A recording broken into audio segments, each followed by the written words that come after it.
Hey guys, Gary Bernier, Wizard of Digital with the Business Growth Guys and Wizard of Ads partner.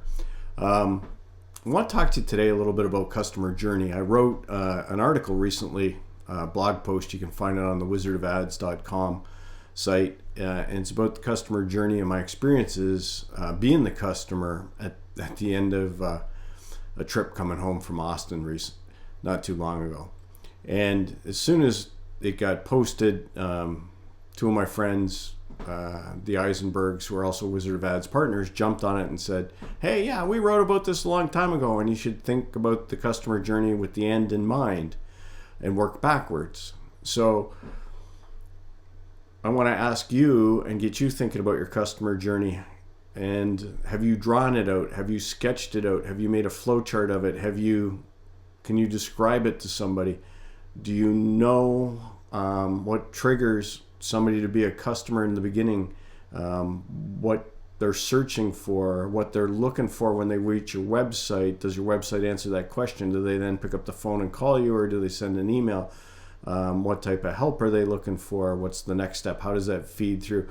What are your touch points? What's your paperwork process? There are all kinds of things that people can do to simplify and improve their customer journey. And that's up until sort of the sale, the transaction takes place, the customer walks away happy. And then there's the post-sale customer journey, which you also can't ignore.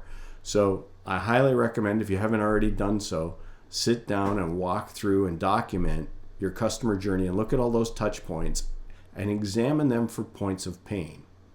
One of the biggest ones that we find is showing up and the paperwork's not done and it's not organized and it doesn't have little tabs on it, so I can just sign it and be done and walk out the door, because really that's all I need to do. Sign here, initial here, date here, whatever.